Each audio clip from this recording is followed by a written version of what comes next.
Khusus untuk amalan salawat ini, kata ulama, pasti diterima oleh Allah.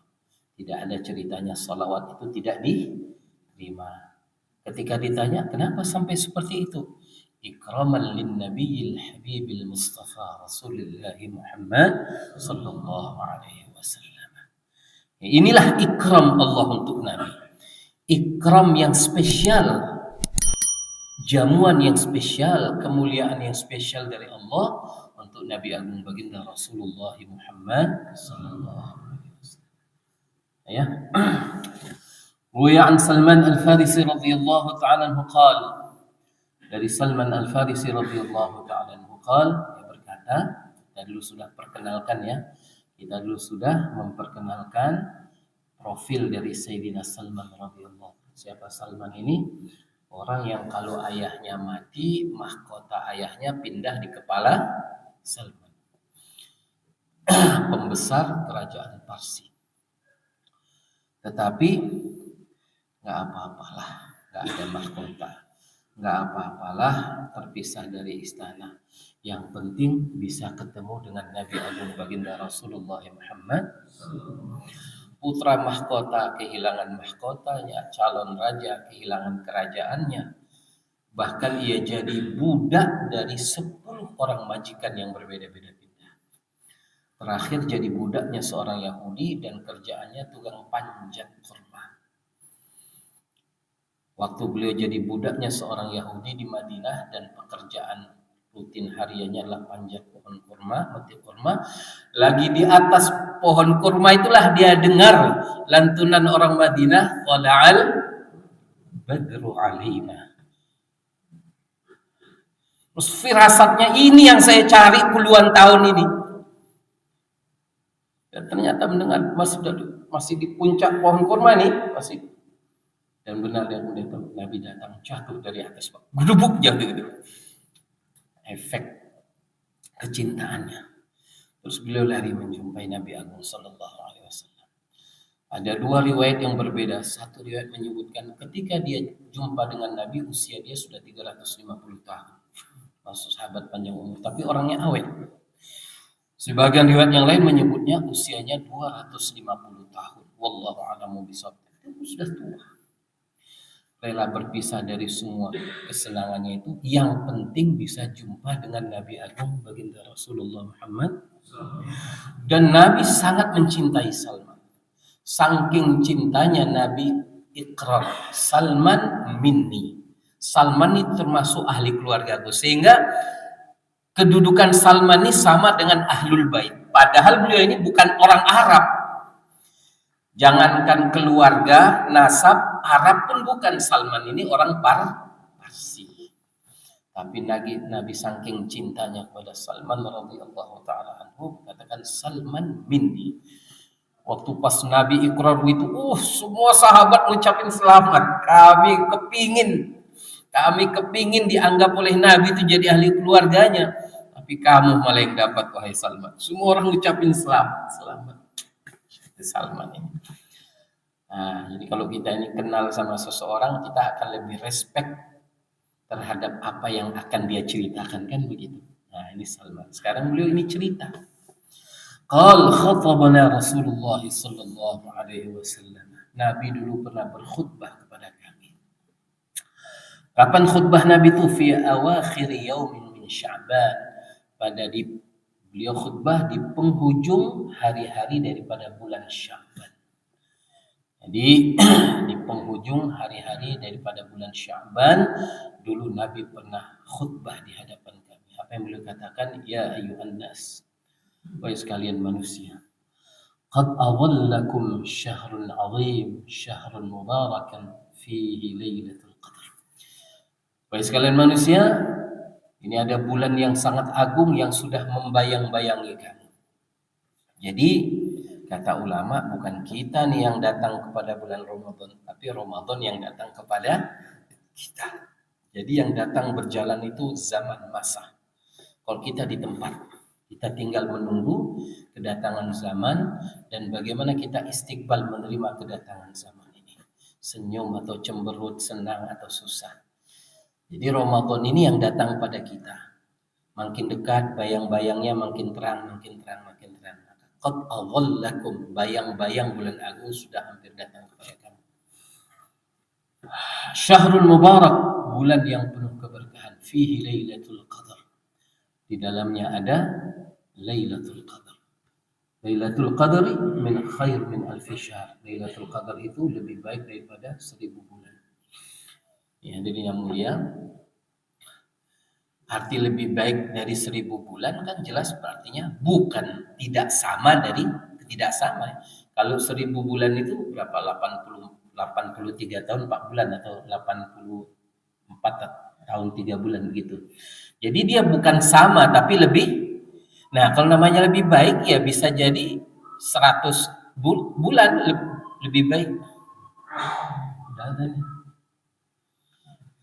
Namanya lebih baik tentu bisa jadi 2000 bulan, 3000 bulan. Cuman disebutkan 1000 itu sudah mewakili jumlah yang banyak, seperti orang Pak minta maaf beribu-ribu maaf gitu ya. Ya, minta maaf beribu-ribu maaf. Artinya kalimat yang sudah dianggap mewakili bahwa itu sangat banyak, itu maksudnya. Jadi Lailatul Qadri khairum min alfi syahr, boleh jadi lebih baiknya itu 1000 bulan, artinya bisa 1500, bisa 2000, bisa 3000, bisa 10.000. Nah, dia tergantung muatan yang kita dapat. Ketika Lailatul Qadar datang, kita lagi ngapain? Nah, tergantung itu. Ya, syahrun ja'alallahu ta'ala siyamahu fardhan, bulan yang mana Allah Ta'ala menjadikan puasanya itu adalah fardu, wa qiyamahu wa qiyama lailihi tatawwu'an. Adapun qiyamul lail, maksud qiyamul lail tarawih. Salat tarawih merupakan ibadah sunnah. Man taqarraba fihi bi khaslatin minal khair, siapa yang mendekatkan diri kepada Allah dengan satu amal kebajikan, kana kaman adda fardhatan fi ma siwa, maka ganjaran pahalanya sama dengan ia melakukan amal fardu pada bulan yang lain. Khaslatin minal khair maksudnya amalan sunnah. Jadi amal sunat yang kita kerjakan pada bulan suci Ramadan nilainya sama dengan satu amal fardu. Wa man adda fardhatan, yang mengerjakan amal fardu pada bulan Ramadan, kaman adda 70 fardhatan fi ma siwa, maka ganjaran pahalanya itu sama dengan 70 fardu fima siwa pada bulan-bulan yang lain. Sampai di sini para ulama hadis memberikan penjelasan. Satu amal sunat pahalanya sama dengan satu amal fardu pada bulan-bulan yang lain. Kalau satu amal fardu pahalanya seimbang dengan 70 fardu dalam bulan-bulan ini. Sedangkan beribu-ribu sunat tetaplah tidak mengimbangi satu amal fardu. Ini yang mau disampaikan oleh para pensyarah hadis di sini. Kadang derajat satu fardu itu tinggi, Pak. Maka di dalam kitab Al-Hikam disebutkan begini. Termasuk orang yang terkecoh, tertipu, memberikan tumpuan kepada amal sunat dengan mengabaikan amal yang fardu. Dan kan sebagian orang kan banyak yang begitu. Nanti ini, na'udzubillah, mudah-mudahan nggak terulang lagi. Gili, waktu tarawihnya habis-habisan, subuhnya hilang. Nanti waktu pas kita mau sholat tasbih, isyaknya nggak ada, tasbihnya rame. Padahal kata ulama beribu-ribu sunat itu tetaplah lebih afdal satu amal fardu. Nah, bayangkan kalau satu amal fardu diganjari 70 fardu, artinya kan mungkin untuk mendapatkan 70 fardu ini kan kita harus ngejar juta-juta sunat sebenarnya. Maka kata ulama, yang benar itu tumpuan sepenuhnya kepada amal perketat tumpuan dengan amal sunat. Itu yang betul, itu yang bijak. Kok habis-habisan di sunat, hilang pada yang fardu, ini termasuk di dalam hikam itu termasuk alamat tertipu. Ini di antara orang yang tertipu itu memberikan tumpuan yang besar kepada amalan sunat sementara dia mengabaikan amal yang fardu. Apa itu? Istilahnya kalau Jam dinasnya dia abaikan, buru yang biasanya orang kalau dinas diabaikan nggak dikasih peluang lembur. Gimana bahasanya? Kalau dia dinasnya disiplin, baru orang ini terpilih dikasih peluang untuk lembur, tuh betul. Nanti pas jam-jam dinasnya pas 5 menit mau tutup jam. Takut-takut nanti kerjaan lembur juga akan abaikan. Jadi orang yang menyempurnakan fardu baru nanti sunat ini memperketat. Jadi kata Nabi kan begitu. Nabi Agung SAW katakan, Allah Ta'ala berfirman, la yazalu abdi, hambaku senantiasa dekat kepadaku dengan amal fardu, dan dia akan semakin dekat. Jadi untuk dekat yang awal itu dengan fardu dulu, baru nanti kalau dengan mengabaikan fardu, dia tidak akan bisa dekat dengan Allah. Orang akan bisa dekat kepada Allah dengan amal-amal setelah fardu disempurnakan. Kalau dia memperkuat dengan sunat, baru sunatnya itu baru akan semakin menambah dekat. Yang betul.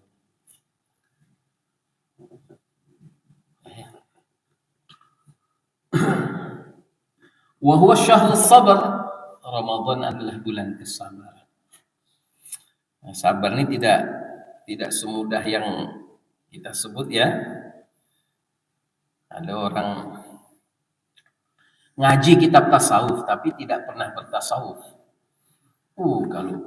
Kalau baca bab sabar kayaknya dia orang yang sabar.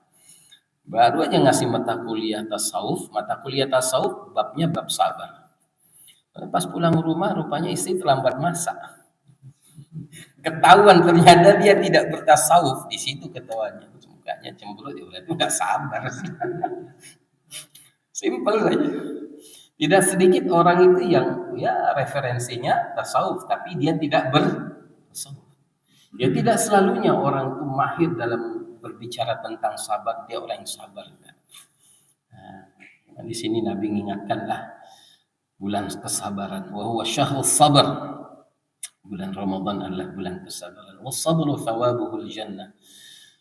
Dan sabar itu ganjarannya adalah syurga. Wa huwa syahrul muwasat. Ramadan adalah bulan kasih sayang. Wa huwa syahrun yuzadu fihi rizqul mu'min. Bulan di mana rezeki seorang mukmin akan semakin ditambah-tambah.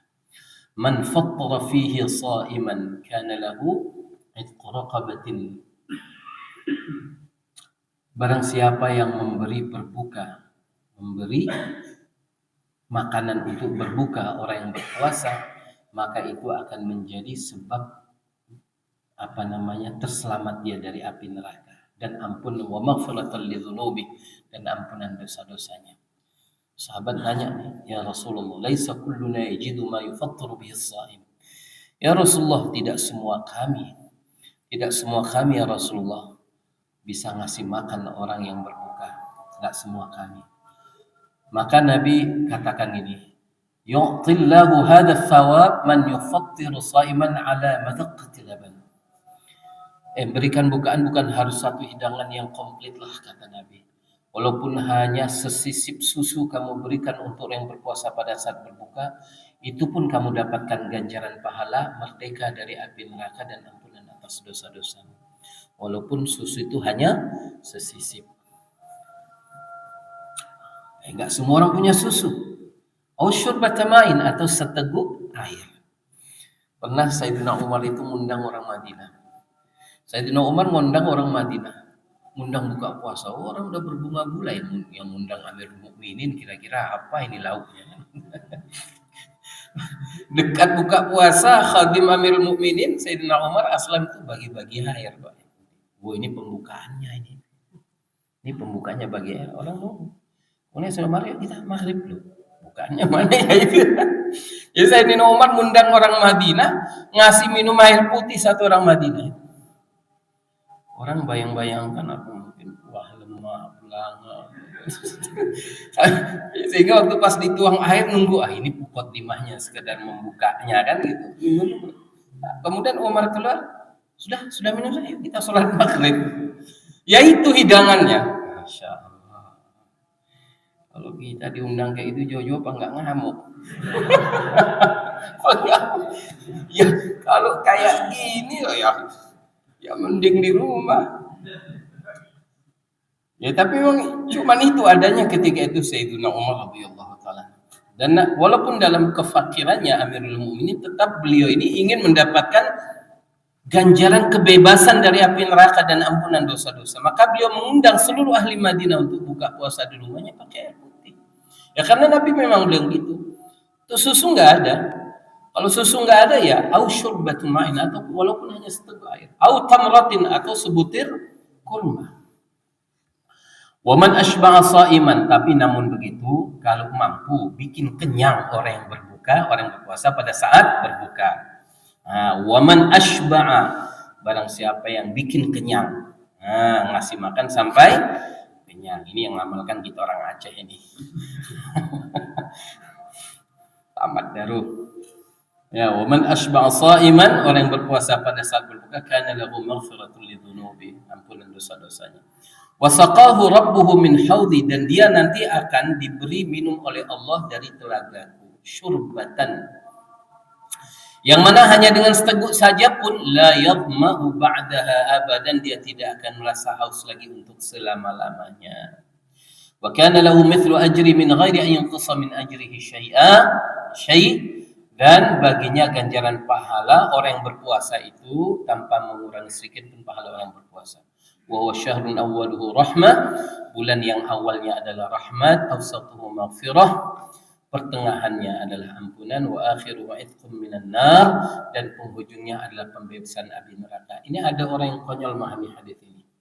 Rahmat lah nggak penting-penting kali lah, ampunan nggak apa, yang penting kan bebas dari api neraka. Maka dia pertama enggak, tengah enggak, ujung aja dia nanti muncul.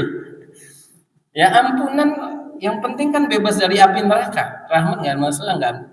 Kalau orang bebas api neraka mesti kan artinya dia dapat rahmat dan ampunan. Maka dia munculnya cuma di akhir. Padahal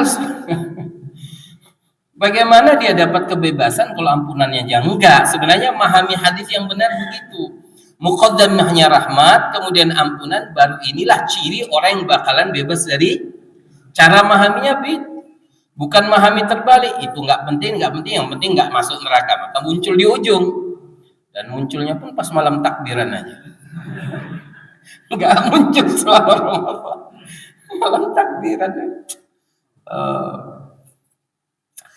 Jadi benar kata ulama itu, memahami itu kalau nggak ikut runtut melalui para ulama sampai para Rasulullah, nanti memahaminya menurut pikiran sendiri. Yang dikatakan mangkana laisa lahu syekhun fa syaikhuhu syaitan. Orang yang mau belajar apa sajalah, belajar Quran nggak ada gurunya, belajar hadis nggak ada gurunya, belajar fikih nggak ada gurunya, belajar tauhid tasawuf nggak ada gurunya, ya maka fa syaikhuhu syaitan, maka gurunya syaitan. Syaitan itu aja yang nyuntikin pikiran yang itu tadi, nggak penting rahmat, nggak penting ampunan, yang penting akhirnya munculnya di malam takbiran.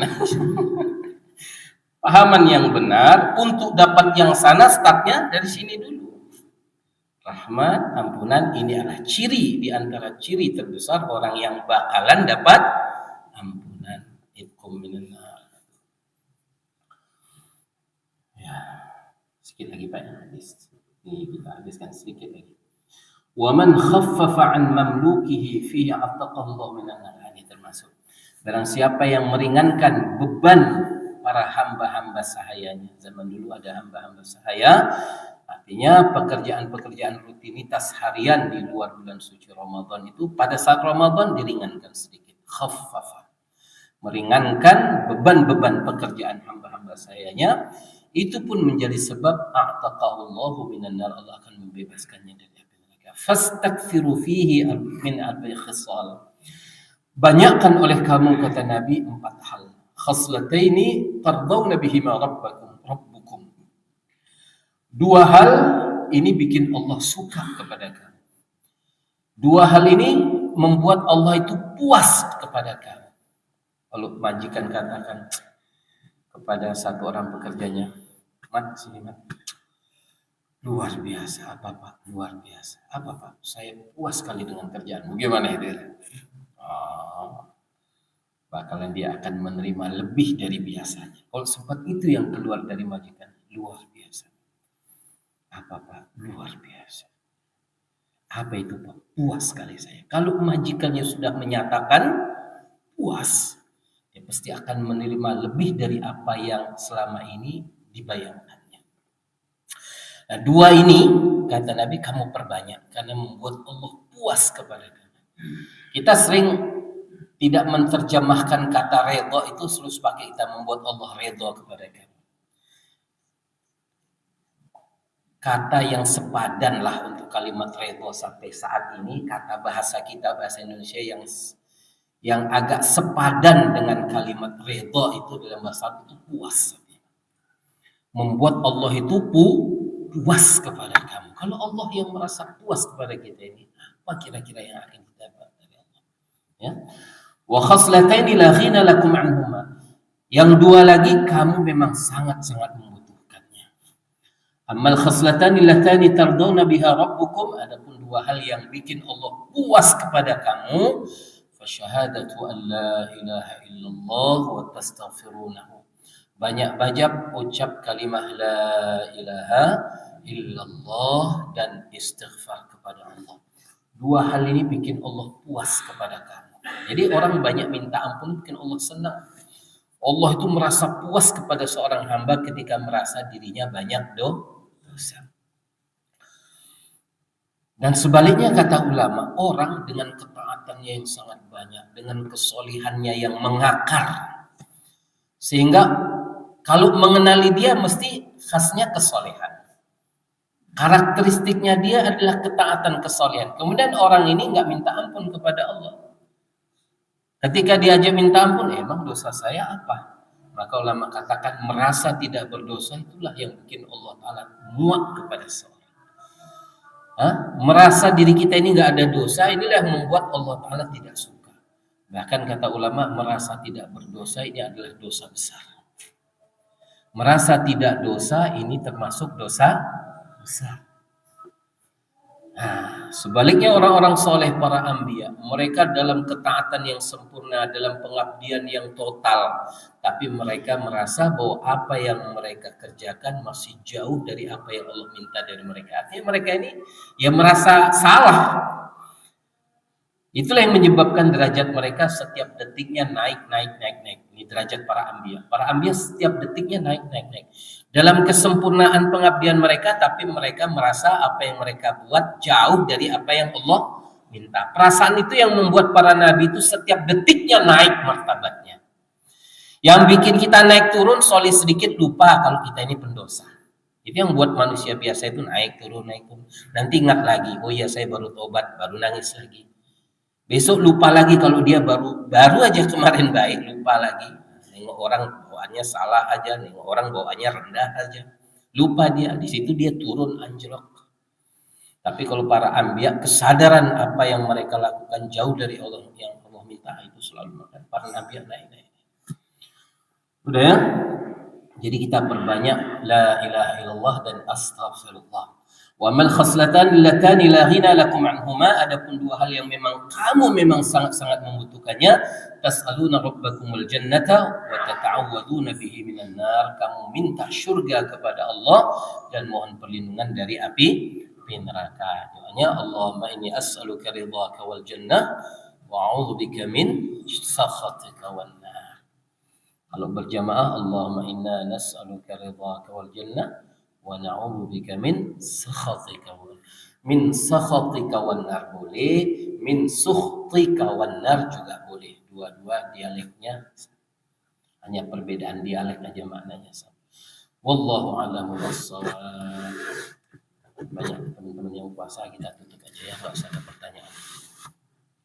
Maulaya salli wa sallim daiman أبدا على حبيبك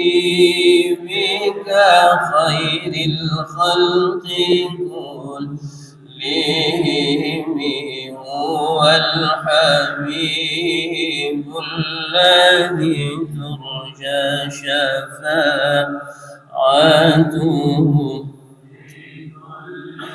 حول من النحيم يا ربي بالمصطفى بلغ مقاصدنا واغفر لنا ما مضى يا واسع الكرم يا ربي بالمصطفى بلغ مقاصدنا واغفر لنا ما مضى يا واسع الكرم يا ربي بالمصطفى بلغ مقاصدنا واغفر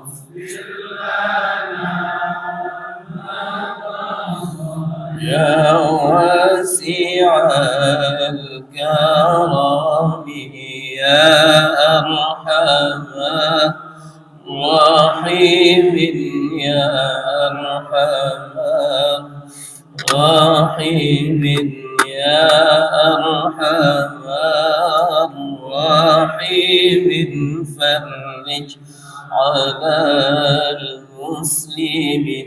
بسم الله الرحمن الرحيم الحمد لله رب العالمين والصلاة والسلام على سيدنا محمد النبي الأمي وعلى آله وصحبه أجمعين. اللهم تب علينا توبة نصوحا اللهم تب علينا توبة نصوحا اللهم تب علينا توبة نصوحا. اللهم إنا نسألك التوبة ودوامها ونعوذ بك من المعاصي وأسبابها. اللهم إنا نسألك التوبة والإنابة. اللهم إنا نسألك التوبة والإنابة. اللهم إنا نسألك التوبة والإنابة والاستقامة على الشريعة الغراء والطريقة البيضاء برحمتك يا أرحم الراحمين. رب اغفر لنا ذنوبنا ولوالدينا وارحمهما كما ربيانا صغيرا. رب اغفر لنا ذنوبنا ولوالدينا وارحمهما كما ربيانا صغيرا. رب اغفر لشيخنا ولمشايخنا ولأساتذتنا ولجميع أوليائك المقربين من علمائك العاملين المخلصين وعبادك الصالحين. واغفر لنا ولأزواجنا ولأولادنا ولبناتنا ولإخواننا ولطلابنا ولطالباتنا. واغفر لنا ولجميع المسلمين والمسلمات والمؤمنين والمؤمنات الأحياء منهم والأموات. اللهم امن علينا متابعة النبي الكريم سيدنا مولانا محمد صلى الله عليه وسلم أولا وآخرا ظاهرا وباطنا فعلا وقولا ونية يا رب العالمين. اللهم امن علينا مجالسة النبي الكريم حبيبك سيدنا ونبينا مولانا محمد صلى الله عليه وسلم يقظة ومناما بقدرتك يا رب العالمين. اللهم امن علينا مرافقة النبي الكريم حبيبك سيدنا ونبينا مولانا محمد صلى الله عليه وسلم في الفردوس الأعلى يا رب العالمين. اللهم أرنا وجه نبيك الكريم بنور النبي الكريم بسر النبي الكريم بحرمة النبي الكريم حبيبك سيدنا ونبينا مولانا محمد صلى الله عليه وسلم في الحياة وعند الوفاة وبعد الوفاة. ويسر لنا جليس أوليائك المقربين من علمائك العاملين المخلصين وعبادك الصالحين يقظة ومناما بقدرتك يا رب العالمين. اللهم بارك لنا في شعبان وبلغنا رمضان. اللهم بارك لنا في شعبان وبلغنا رمضان. اللهم بارك لنا في شعبان وبلغنا رمضان بخصائص لطفك آمين بلغنا رمضان كرا بعد مرات يا رب العالمين. ربنا آتنا في الدنيا حسنة وفي الآخرة حسنة وقنا والدينا عذاب النار. صلى الله على سيدنا محمد النبي الأمي الحبيب العالي القدر العظيم الجاه بقدر عظمة ذاتك وعلى آله وصحبه وبارك وسلم. سبحان ربك رب العزة عما يصفون سلام على المرسلين والحمد لله رب العالمين. الفاتحة. بالله من الشيطان الرجيم. إياك نعبد وإياك نستعين صراط المستقيم. سبحانك اللهم وبحمدك نشهد أن لا إله إلا أنت ونستغفرك ونتوب إليك. سبحانك.